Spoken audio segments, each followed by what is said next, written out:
De mon côté, sur la partie aide à la manutention, c'est fini. Là, je vais pas aborder la notion d'exosquelette pour la bonne et simple raison, c'est qu'il y a beaucoup de choses à dire. Il y a eu un webinaire qui a été animé il y a quelques temps par Paul Calmelet et Mathieu Alric, toujours co-organisé CARSAT et Auvergne-Rhône-Alpes. Donc sur cette partie-là, si vous voulez avoir plus d'informations, je pense que Françoise vous transmettra peut-être le compte-rendu du webinaire. Voilà.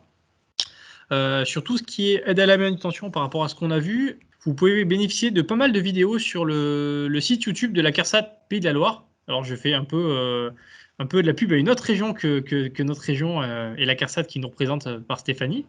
Mais en Pays de la Loire, ils ont fait une petite chaîne YouTube avec beaucoup de vidéos sur des aides à la manutention. Donc, certaines dont je me suis nourri. Et puis apparemment, ça se nourrit un peu dans tous les sens. Donc cette chaîne YouTube vit et vous y retrouverez pas mal d'éléments d'aide à la manutention, mais peut-être même d'autres que je n'ai pas mis qui n'ont pas forcément qui n'ont pas forcément entré à l'aide à la manutention, mais qui remplacent même la manutention tout simplement.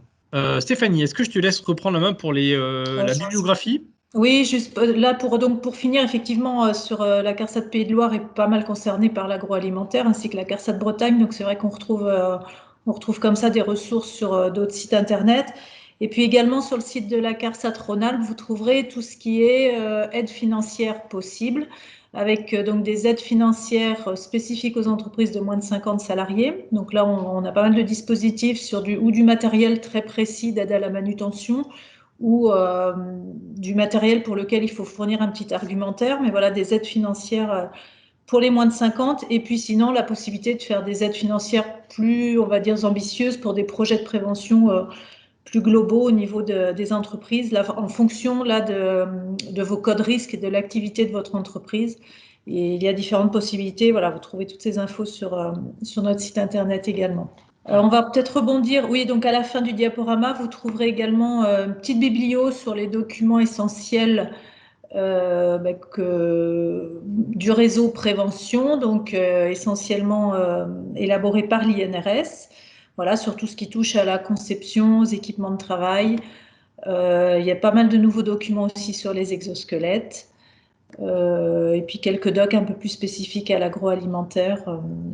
Voilà, donc ça, on vous laissera aller un petit peu plus loin et regarder tous ces documents. Et là, on peut regarder ensemble donc les questions qui ont été posées. Cyril, alors, il n'y en a pas beaucoup, mais pour l'instant, j'en ai relevé deux là sur une question par rapport à est-ce qu'il existe des solutions pour des manutentions en hauteur, sur des hauteurs de palettes? C'est Madame Villemain qui pose la question pour aller prélever en haut d'une palette.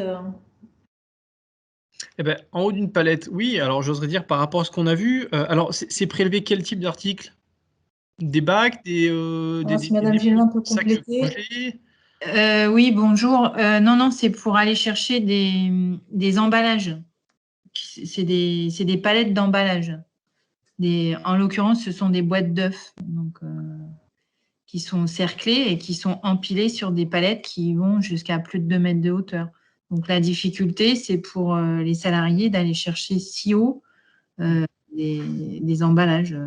Et j'arrive pas bien à trouver un outil qui combinerait accès en hauteur et montée et descente de petites charges, parce que c'est pas lourd, mais par contre, ouais. Là, alors donc du coup, vous imaginez les prises de risque. Ouais. Et la notion, ce qu'on parlait tout à l'heure alors on est sur des œufs, mais une fois qu'on a tous les œufs dans leur emballage. C'est les emballages d'œufs, c'est les boîtes d'œufs qui sont empilées les unes sur les autres. D'accord. Alors, c'est encore plus intéressant. Du coup, on est d'accord que les boîtes d'œufs, quand elles sont empilées les unes des autres, c'est assez rigide comme système, c'est assez solide. Oui. Est-ce qu'on n'a pas simplement possibilité de mettre un intercalaire? Donc, si vous avez que des boîtes d'œufs, qu'est-ce qui interdit d'avoir un intercalaire et de gerber sur 2 palettes? Parce que pour le coup, effectivement, je pense que vous avez pour un moment à dépiler votre palette. Mais dans ce cas-là, vous pouvez avoir que la moitié de palette traitée au poste et vous n'aurez plus jamais besoin d'atteindre les 2 mètres.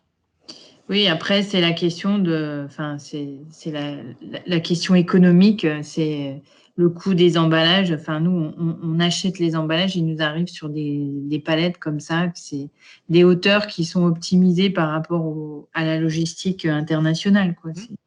Alors, on va repartir sur une autre solution. Oui, voilà, moi, Oui, c'était au début. finalement le gerbeur à pince Qu'est-ce qui m'a qui, intéressé finalement. Oui, alors il y a le gerbeur à pince où vous pouvez avoir un basculeur aussi. Pour le coup, vous mettez votre palette sur un basculeur et après, vous traitez votre palette à plat. Oui, alors là, on a des grosses difficultés de prise au sol et de. Non, ça ne correspond pas. Finalement, vous posez votre palette complète et vous venez la prélever à l'horizontale, prélever les alvéoles une par une à l'horizontale, au moins sur le démarrage. Ou autrement, effectivement, c'est la solution qui est peut-être la plus adaptée, mais après, il faut voir comment arriver entre deux niveaux à diviser la palette en deux. Mais c'est sûr que le gerbeur à pince, à ce moment-là, serait intéressant. Hein. Moi, je pense qu'il faut que. Après, voilà, il faut vraiment réfléchir peut-être la notion d'intercalaire à mi-niveau. Et qu'est-ce qui empêcherait, par exemple, d'avoir une espèce de fausse palette en carton, quelque chose, alors pas d'épaisseur d'un carton, mais au moins de faire des creux pour passer des petites fourches ou autres, parce que peut-être qu'on n'a pas forcément besoin d'avoir un moyen aussi complexe, du coup. Vous voyez, s'il y a possibilité à certains endroits d'en ficher des fourches ou un moyen de refaire ses pinces, hein, qui permettait de prélever un certain niveau de contenant. Là, on est quasiment sur du sur-mesure, donc après, il y a des fournisseurs qui peuvent aider là-dessus, à adapter en fonction de la problématique. Par contre, est-ce que vous avez une marge de manœuvre sur le fournisseur pour qu'il vous livre avec des intercalaires au moyen de pouvoir diviser en deux facilement la pile? C'est surtout ça qu'il faut regarder. Je crains que non, mais bon. Voilà, parce que je pense qu'effectivement, la meilleure solution déjà, c'est d'arriver, quand c'est possible, hein, à organiser du coup l'achat pour dans ce cas-là diviser déjà, avoir un moyen déjà de prélever plutôt qu'après avoir ces difficultés. On imagine si les boîtes d'œufs, les alvéoles, une fois qu'elles sont toutes pleines d'en haut en bas, ça doit plus beaucoup bouger, quoi. En fait, je pense qu'il faut pas sous-estimer la possibilité quand même que votre fournisseur il soit confronté à la même demande par rapport à pas mal de ses clients. Donc, c'est pas gagné d'avance, mais ça mérite quand même d'être tenté. Oui, et puis effectivement, ce que vous pouvez demander, ça peut au final aussi faire effet de levier chez lui en s'apercevant qu'il sollicite moins ses collaborateurs et que tout le monde y gagne au final. Hein. C'est vrai. Hein. Parce que si lui, il paletise par demi-niveau aussi, quelque part, si c'est pas sur une ligne industrielle qui n'arrête pas de stocker, hein, mais s'il paletise par demi-niveau et qu'on a encore de la manutention manuelle en face, potentiellement, ses collaborateurs, ils auront plus besoin de lever les bras sur les derniers niveaux. De rien. On a une autre question qui était posée par Mme Nico sur les préhenseurs. Est-ce qu'ils peuvent manipuler aussi bien du sac que de la caisse? Alors oui, on peut changer les outils, on l'a vu. Après, est-ce que c'est vraiment facile de changer d'outil comme ça? Est-ce qu'on peut passer comme ça de la manipulation d'un sac à une caisse? Alors, si on est, alors le manipulateur, généralement, il est plutôt fixe sur une zone. Donc, si sur la même zone, effectivement, vous avez une fois un produit qui arrive finalement en palette de caisse et un autre qui arrive en palette de sac, on peut imaginer, hein, d'un fournisseur à l'autre, d'un produit à l'autre, on peut avoir cette problématique. On peut très bien avoir des systèmes qui viennent se clipper et se verrouiller, se sécuriser, c'est surtout ça sur le préhenseur. Par contre, c'est potentiellement lourd. Et ça prend quand même quelques minutes à changer, mais il n'y a pas de contrainte de ce côté-là. Ça se fait dans certaines entreprises. Voilà. Après, est-ce qu'on est sur, comme j'ai fait l'hypothèse, sur des produits qui sont destinés à la même zone de travail, ou est-ce qu'il ne faut pas dédoubler les préhenseurs? Ça, après, il faut vraiment regarder dans sa globalité un peu le poste et les besoins. On est sur un même endroit. Hein. On est sur une même zone de travail. Et c'est même, il faudrait qu'il soit capable de le faire. Un coup, c'est suivant l'approvisionnement qu'on peut avoir. On peut avoir deux palettes à manipuler, une qui est en sac et une qui est en caisse. Donc c'est vrai que si on a un temps de changement de 2 minutes à chaque fois, ce sera compliqué. Ce que je voulais savoir, c'est si on pouvait avoir une même pince pour, par exemple, des pinces à caisse combinées à une ventouse et qu'on puisse switcher, quasiment en instantané, quoi. Mais c'est-à-dire que c'est la même personne qui va manipuler les deux en permanence, c'est ça? Oui. Après, là, il faut contacter. Alors, typiquement, avoir un système qui se retourne avec un côté, on a une pince et l'autre, on a le. Ça se fait. Après, c'est une fois de plus, le préhenseur, c'est le moyen d'arriver d'arriver jusqu'au produit. Après, le moyen de prendre le produit, c'est vraiment à façon. Donc, Pour le coup, j'ai déjà travaillé sur un projet où effectivement, il y avait la personne avait une espèce de cadre et elle retournait le cadre à 180 degrés. Et dans un sens, elle avait un système et dans l'autre sens, elle avait un autre système. Donc ça se fait. Après, c'est du développement avec le fournisseur, c'est un coût. Et après, vu que c'est du développement à façon, souvent il y a une certification derrière d'un APAV, d'un Securitas ou autre, d'un bureau Veritas ou autre, pour sécuriser et s'assurer qu'on est bien qu'on répond bien à la réglementation sécurité machine. Voilà, et engin de levage. D'accord, ok, très bien. Voilà. Merci. Mais c'est vraiment à façon, là pour le coup, il n'y a pas de contre-indication. Voilà, il faut juste que ça ne soit pas quelque chose qui soit pénalisant pour l'opérateur et qui fait qu'au final, il prendrait le raccourci d'une tâche sur deux, les faire à la main, par exemple. C'est ça, Oui, c'est ça, oui. le risque le plus important, voilà, d'avoir une dépense financière importante pour quelque chose qui finalement reste au placard. Juste sur ce qu'avait demandé Madame Villemain sur les boîtes d'œufs, il n'y a pas possibilité aussi de voir avec les fournisseurs de solutions de ventouse ou autres, avec les bras déportés et des mini-ventouses qui se mettent dans les alvéoles, de faire une dépalettisation avec une aide à la manute de ce type-là? Il me semble avoir déjà vu, mais après, je ne sais pas si ça existe. Oui, par le dessus et ventousé. Ouais. Le problème, c'est que là le démarrage de la palette est à plus de 2 mètres, si j'ai entendu. Donc après, effectivement, on peut avoir un cadre qui permet de déporter un peu et de prendre en hauteur. Bah, c'est ce qu'ils vendent justement pour déporter toutes les prises en hauteur ou les déposes en dessous du niveau du bassin. Mais généralement, il y a une sorte de poignée rallongée qui permet de prendre très haut et de poser très bas sur les systèmes de ventouse. Ouais, je vais essayer de montrer. Voilà, c'est un peu lié. Voilà, ça fait une espèce de grand cadre où effectivement on peut avoir les mains en haut, en bas du cadre pour effectivement monter plus haut. Il peut y avoir ça ou même une poignée qui est sur une sorte de système rotatif et qui permet vraiment de prendre en haut et en bas. Je crois que c'est sur celle-ci où on le voit la poignée rotative. Ouais, il y en a, mais il y en a même des plus longues. Voilà, bon là on est à hauteur donc c'est pas de chance, mais voilà, on a cette poignée qui permet effectivement des fois d'être la poignée, on peut l'imaginer la verticale avec la tête en haut en train de prélever en haut de la palette par exemple. Mais c'est vrai que quand on est, les retours d'expérience, quand on voit pas et quand on est un peu comme ça, les opérateurs ils essaient de trouver d'autres moyens, quoi. Voilà. Donc c'est vrai que plus on a des bras comme ça, c'est ceux où il y a souvent eu le plus de rejets. C'est vrai que les retours d'expérience que j'ai, ceux où il y a des cadres, ça marche quand même mieux parce que le cadre finalement, c'est des choses qui sont souvent plus faciles que les systèmes qui viennent un petit peu avec des points de pivot ou autres. On a du mal à bien viser. Enfin, Jérôme, vous qui prenez la parole là-dessus, vous avez des retours d'expérience ou... J'en ai déjà vu où j'étais avant. Je suis en train d'y réfléchir pour ce qu'on est en train de travailler ensemble, notamment, et pour les projets qu'on a. Mais Paul, dessus, c'est intéressant. C'est un espèce de micro-débat, mais tu as des retours d'expérience sur des systèmes avec des points de pivot? Non, j'ai pas j'en ai pas en tête. Par contre, au risque d'insister un petit peu, le fait d'essayer quand même de partager la problématique avec les fournisseurs, j'ai un exemple qui est anecdotique, mais il est quand même intéressant. C'était sur les sacs de ciment entre les 50 kilos, puis les 35, puis les 25. Et c'était pas quelque chose qui était forcément considéré comme très intéressant, sauf qu'au moment d'une intervention collective que j'avais faite en Bourgogne pour les petits maçons, ils avaient beaucoup de mal à obtenir les sacs de 25 kilos. Pourquoi? Parce que ils arrivaient pas, les fournisseurs essayaient de leur fourguer les 50, parce que à partir du moment où il y a eu les 25, plus personne ne voulait les 50 dans leurs gros clients. Donc il y a quand même des effets de balance qui se font quand il y a suffisamment de monde qui partage ces problématiques-là. Et du coup, j'ai d'autres exemples par rapport à du conditionnement en demi-palette. Alors, en l'occurrence, c'était des demi-palettes sur le demi-format Europe, en logistique, où le fait de poser la question a fait simplement que c'est devenu possible. En fait, pour le fournisseur, c'était pas contraignant de palettiser sur des demi-palettes, et ça, c'était assez peu contraignant au final en logistique. Par contre, pour les préparations de commandes, c'était incroyablement plus facile d'accès.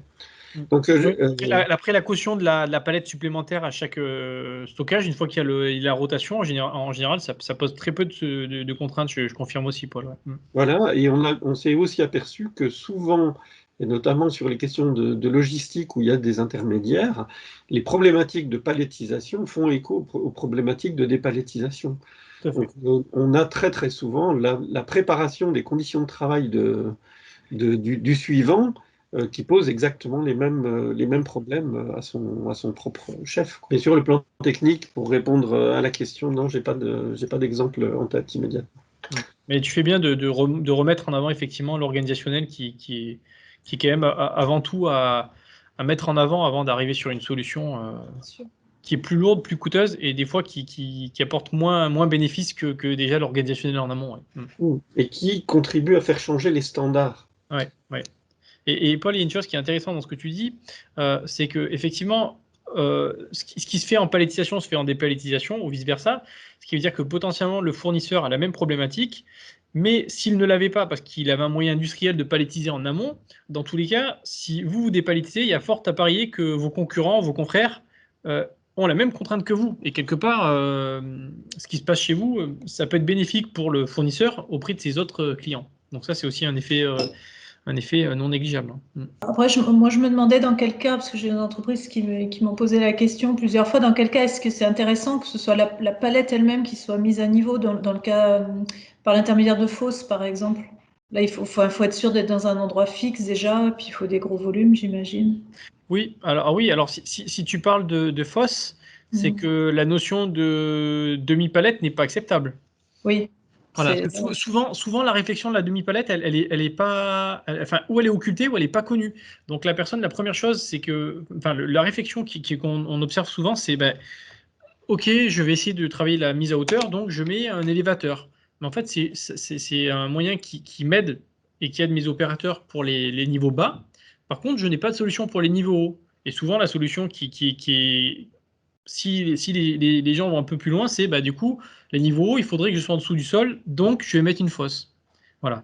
C'est vrai que c'est lourd parce qu'il faut du coup percer la dalle, il faut être à des endroits, c'est très rigide dans le temps. Si vous décalez de 50 cm la ligne, la fosse, elle est déjà plus où il faut. Donc derrière, ça va peut-être vous rigidifier vos contraintes d'implantation pour rester avec cette fosse. Donc, on va dire que la fosse, c'est vraiment le dernier. Enfin, c'est très bien quand on a une ligne très automatisée et qui va être durable dans le temps. Mais si on a quelque chose d'un peu moins automatisé et qu'on peut utiliser la solution organisationnelle de la demi-palette, à mon sens, c'est bien moins onéreux et beaucoup plus judicieux. Voilà.